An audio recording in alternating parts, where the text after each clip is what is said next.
ಪಹಲ್ಗಾಮ್ ಕಣಿವೆಯಲ್ಲಿ ಭಯೋತ್ಪಾದಕರ ದಾಳಿ. ನರರಾಕ್ಷಸರ ಬೆನ್ನು ಬಿದ್ದಿದೆ ಜಮ್ಮು ಕಾಶ್ಮೀರ ಪೊಲೀಸರ ಪಡೆ.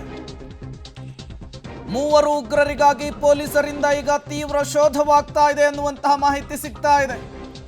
ಮೂವರು ಉಗ್ರರ ಪೋಸ್ಟರ್ ಅನ್ನು ಅಂಟಿಸಿ ಶೋಧ ಕಾರ್ಯಾಚರಣೆಗಿಳಿದಿದ್ದಾರೆ.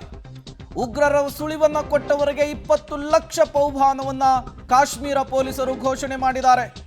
ಶೋಫಿಯಾನ್ ಸೇರಿ ಹಲವೆಡೆ ಪೋಸ್ಟರ್ ಅನ್ನ ಖಾಕಿ ಟೀಮ್ ಅಂಟಿಸಿರುವಂತಹದ್ದು. ಪಹಲ್ಗಾಮ್ನಲ್ಲಿ 26 ಜನ ಪ್ರವಾಸಿಗರನ್ನ ಧರ್ಮ ಕೇಳಿ ಹತ್ಯೆ ಮಾಡಿದ್ರಲ್ಲ, ಆ ಭಯೋತ್ಪಾದಕರಿಗಾಗಿ ಈಗ ತೀವ್ರ ಹುಡುಕಾಟ ಆಗ್ತಾ ಇದೆ. ಈಗಾಗಲೇ ಒಂದು ಕಡೆ NIA ಇನ್ವೆಸ್ಟಿಗೇಷನ್ ನಡೆಸ್ತಾ ಇತ್ತು. ಈಗ ಮತ್ತೊಂದು ಕಡೆ ಜಮ್ಮು ಕಾಶ್ಮೀರ ಪೊಲೀಸರು ಫೀಲ್ಡ್ಗೆ ಇಳಿದಿದ್ದಾರೆ. ನೀವು ಕೂಡ ಸ್ಕ್ರೀನ್ ಮೇಲೆ ಗಮನಿಸ್ತಾ ಇದ್ದೀರಿ. ಅವರ ರೇಖಾಚಿತ್ರಗಳನ್ನ ಕಾಶ್ಮೀರ ಜಮ್ಮುವಿನ ಮೂಲೆ ಮೂಲೆಯಲ್ಲಿ ಅಂಟಿಸಲಾಗಿದೆ. ಇವರು ಪಹಲ್ಗಾಮ್ ದಾಳಿಯ ಭಯೋತ್ಪಾದಕರು. ಇವರ ಸುಳಿವನ್ನು ಕೊಟ್ಟವರಿಗೆ 20 ಲಕ್ಷ ರೂಪಾಯಿ ಬಹುಮಾನ ಘೋಷಣೆ ಅಂತೇಳಿ ಆ ಪೋಸ್ಟರ್ನಲ್ಲಿ ಉಲ್ಲೇಖಿಸಲಾಗಿದೆ. ಈ ಮೂಲಕ ದೊಡ್ಡ ಮಟ್ಟದ ಕಾರ್ಯಾಚರಣೆ ಮತ್ತು ಇನ್ವೆಸ್ಟಿಗೇಷನ್ ಅನ್ನು ಚುರುಕುಗೊಳಿಸಿರುವಂಥದ್ದು. ಮತ್ತಷ್ಟು ಡೀಟೇಲ್ಸ್ ಕೊಡ್ತಾರೆ ಶಬೀರ್, ನೇರ ಸಂಪರ್ಕದಲ್ಲಿ ಜಾಯ್ನ್ ಆಗಿದ್ದಾರೆ. ಶಬೀರ್, ಒಂದು ಕಡೆ NIA ಇನ್ವೆಸ್ಟಿಗೇಷನ್ ಅನ್ನು ನಡೆಸ್ತಾ ಇತ್ತು. ಈಗ ಜಮ್ಮು ಕಾಶ್ಮೀರ ಪೊಲೀಸರು ಕೂಡ ಇನ್ವೆಸ್ಟಿಗೇಷನ್ ಅನ್ನು ಚುರುಕುಗೊಳಿಸ್ತಾ ಇದ್ದಾರೆ.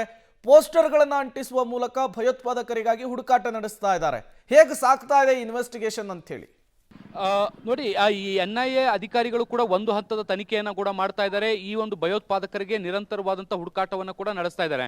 ಮತ್ತೊಂದು ಕಡೆಗೆ ಅಖಾಡಕ್ಕೆ ಜಮ್ಮು ಕಾಶ್ಮೀರ ಪೊಲೀಸರು ಕೂಡ ಇಳಿದಿರುವಂತದ್ದು. ಸ್ಥಳೀಯ ಮಟ್ಟದ ಸೋರ್ಸ್ಗಳನ್ನು ಬಳಸಿಕೊಂಡು ಈ ಭಯೋತ್ಪಾದಕರು ಎಲ್ಲಿ ತಲೆಮರೆಸಿಕೊಂಡಿರಬಹುದು ಅನ್ನುವಂತಹ ಹುಡುಕಾಟವನ್ನು ಕೂಡ ಮಾಡ್ತಾ ಇದ್ದಾರೆ. ಮುಖ್ಯವಾಗಿ ಪಹಲ್ಗಾಮ್ನಲ್ಲಿ ದಾಳಿಯಾದ ಬಳಿಕ ಈ 4 ಉಗ್ರರೇನಿದ್ದಾರೆ ಅವರು ತಲೆಮರೆಸಿಕೊಂಡಿದ್ದಾರೆ. ಈವರೆಗೂ ಕೂಡ ಅವರ ಸುಳಿವು ಪತ್ತೆ ಆಗಿಲ್ಲ. ಅವರು ಎಲ್ಲಿ ಹೋಗಿದ್ದಾರೆ ಅನ್ನೋದಕ್ಕೆ ಸಂಬಂಧಪಟ್ಟಂತೆ ಖಚಿತವಾದಂತಹ ಮಾಹಿತಿಗಳು ಕೂಡ ಇಲ್ಲ. ಈ ಹಿಂದೆ ಮಾಹಿತಿ ಸಿಕ್ಕಂತೆ ಅವರು ಚೆನ್ನೈ ಮೂಲಕ ಶ್ರೀಲಂಕಾಕ್ಕೆ ಹಾರಿರಬಹುದು ಅನ್ನುವಂಥ ಮಾಹಿತಿಗಳಿತ್ತು. ಅಲ್ಲೂ ಕೂಡ ತಪಾಸಣೆ ಮಾಡಿದಂಥ ಸಂದರ್ಭದಲ್ಲಿ ಅವರ ಸುಳಿವು ಕೂಡ ಸಿಕ್ಕಿರಲಿಲ್ಲ. ಹೀಗಾಗಿ ಜಮ್ಮು ಕಾಶ್ಮೀರದ ಗುಡ್ಡಗಾಡು ಪ್ರದೇಶಗಳಲ್ಲಿ ಅವರು ತಲೆಮರೆಸಿಕೊಂಡಿರುವಂಥ ಸಾಧ್ಯತೆಗಳು ಕೂಡ ಇದ್ದಾವೆ. ಹೀಗಾಗಿ ಗಡಿಭಾಗದ ಪ್ರದೇಶಗಳಲ್ಲಿ ಅವರ ಹುಡುಕಾಟವನ್ನು ಜಮ್ಮು ಕಾಶ್ಮೀರ ಪೊಲೀಸರು ತೀವ್ರಗೊಳಿಸಿರುವಂಥದ್ದು. ಈ ಹಿಂದೆ NIA ಅಧಿಕಾರಿಗಳು ಈ ಒಂದು ಘಟನೆಯಲ್ಲಿ ಪ್ರತ್ಯಕ್ಷದರ್ಶಿಗಳೇನಿದ್ರು ಆ ಪ್ರತ್ಯಕ್ಷದರ್ಶಿಗಳು ಕೊಟ್ಟಂತ ಮಾಹಿತಿಯ ಆಧಾರದ ಮೇಲೆ ಕೆಲವೊಂದಿಷ್ಟು ರೇಖಾಚಿತ್ರಗಳನ್ನು ಕೂಡ ಬಿಡಿಸುವಂತ ಕೆಲಸವನ್ನು ಕೂಡ ಮಾಡಲಾಗಿತ್ತು. ಈಗ ಆಲ್ರೆಡಿ ಲಷ್ಕರ್ ತೊಯ್ಬಾದಲ್ಲಿರುವಂತಹ ಉಗ್ರರ ಫೋಟೋಗಳಿಗೆ ಅವುಗಳನ್ನ ಹೋಲಿಕೆ ಮಾಡುವಂತ ಕೆಲಸಗಳು ಕೂಡ ಆಗಿತ್ತು. ಸೊ ಈ ಒಂದು ರೆಫರೆನ್ಸ್ ಅನ್ನ ಇಟ್ಕೊಂಡು ಈಗ ಜಮ್ಮು ಕಾಶ್ಮೀರ ಪೊಲೀಸರು ಕೂಡ ಆ ಭಯೋತ್ಪಾದಕರ ಹುಡುಕಾಟವನ್ನ ಕೆಲಸವನ್ನು ಕೂಡ ಮಾಡ್ತಾ ಇದ್ದಾರೆ. ಮುಖ್ಯವಾಗಿ ಕುಪ್ವಾರ ಆಗಿರ್ಬೋದು, ಪಹಲ್ಗಾಮ್ ಆಗಿರ್ಬೋದು, ಇದ್ರ ಜೊತೆಗೆ ಬಾರಾಮುಲ್ಲಾ, ಅನಂತ್ನಾಗ್ ಈ ರೀತಿಯಾದಂತಹ ಗಡಿ ಪ್ರದೇಶಗಳಿದ್ದಾವೆ. ಈ ಗಡಿ ಪ್ರದೇಶಗಳಲ್ಲಿ ಅವರ ಫೋಟೋಗಳನ್ನ ಅಂಟಿಸಿ ಅವರ ಹುಡುಕಾಟಕ್ಕೂ ಕೂಡ ಪ್ರಯತ್ನವನ್ನ ಮಾಡ್ತಾ ಇದೆ. ಸ್ಥಳೀಯರ ಸಹಕಾರವನ್ನು ಕೂಡ ಕೇಳಲಾಗ್ತಾ ಇರುವಂತದ್ದು. ಈ ರೀತಿಯಾದಂತಹ ಮುಖಚೆಹರೆಯನ್ನ ಹೋಲುವಂತಹ ವ್ಯಕ್ತಿ ಎಲ್ಲಾದ್ರೂ ಕಂಡು ಬಂದ್ರೆ ಕೂಡಲೇ ಪೊಲೀಸರಿಗೆ ಮಾಹಿತಿಯನ್ನ ಕೊಡಬೇಕು. ಒಂದ್ ವೇಳೆ ಭಯೋತ್ಪಾದಕರನ್ನ ಅವರ ಸುಳಿವನ್ನ ಅಥವಾ ಅವರ ಇರುವಂತಹ ಸ್ಥಳವನ್ನ ಗುರುತಿಸಿ ಪೊಲೀಸರಿಗೆ ಮಾಹಿತಿಯನ್ನು ಕೊಟ್ಟರೆ 20 ಲಕ್ಷ ರೂಪಾಯಿ ಬಹುಮಾನ ಕೊಡ್ತೀವಿ ಅನ್ನುವಂಥ ನಿಟ್ಟಿನಲ್ಲಿ ಈಗ ಸರ್ಕಾರ ಕೂಡ ಘೋಷಣೆ ಮಾಡಿರುವಂಥದ್ದು.